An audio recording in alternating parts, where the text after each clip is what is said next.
দিনরাত পরিশ্রম করে ডাকাতদের গ্রেফতারের জন্য চেষ্টা চালিয়ে যাচ্ছিল এবং অভিযান অব্যাহত ছিল।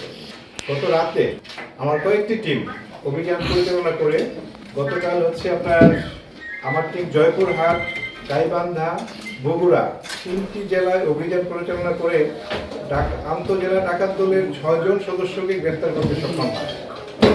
এদের মধ্যে জয়পুরহাটের কালাই থেকে 3 জন, গাইবান্ধার গোবিন্দগঞ্জ থেকে 2 জন এবং বগুড়ার কাহালু থেকে 1 জনকে গ্রেফতার করা হয়। এখানে উল্লেখ্য, বগুড়ার কাহালু থেকে যাকে গ্রেফতার করা হয় সে বেসিক্যালি যে গাড়িটাতে করে তারা ডাকাতি করে ওই গাড়িটা ড্রাইভ করে।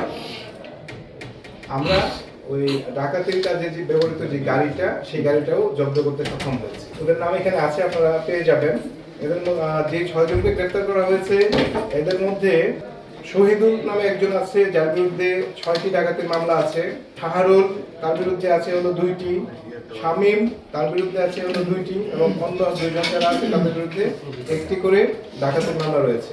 পত্রিকালয় বিআরটিসি বাসে ডাকাতির ঘটনায় লুণ্ঠিত 1 জোড়া কানের দুল, কয়েকটি মোবাইল ফোন উদ্ধার করা হয়েছে এবং ডাকাতির কাজে ব্যবহৃত করাত, কয়েকটি হাসুয়া, 1টি প্লাস এবং যেটা বললাম 1টি হাইয়েস মাইক্রো জব্দ করা হয়েছে। উক্ত ঘটনায় জড়িত অন্যান্য ডাকাতদের গ্রেফতারের জন্য আমরা প্রচেষ্টা চালিয়ে যাচ্ছি। এখানে আমি উল্লেখ করতে চাই, গত 28 ফেব্রুয়ারি পাবনায় 40টি বাসে ডাকাতির ঘটনা ঘটেছে মর্মে সংবাদ প্রচারিত হয় বিভিন্ন মাধ্যমে, এটা আপনারা জানেন।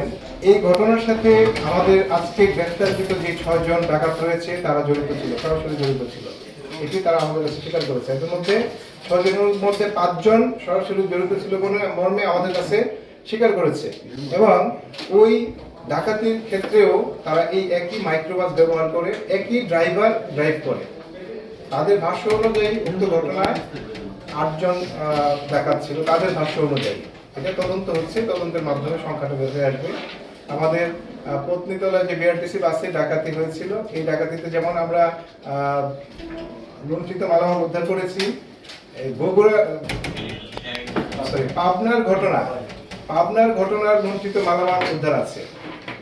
ওখানে একটি নতুন ল্যাপটপ ওখানকার আলামত হিসেবে উদ্ধার করা হয়েছে এবং ওখানকার একটি মোবাইল উদ্ধার করা হয়েছে।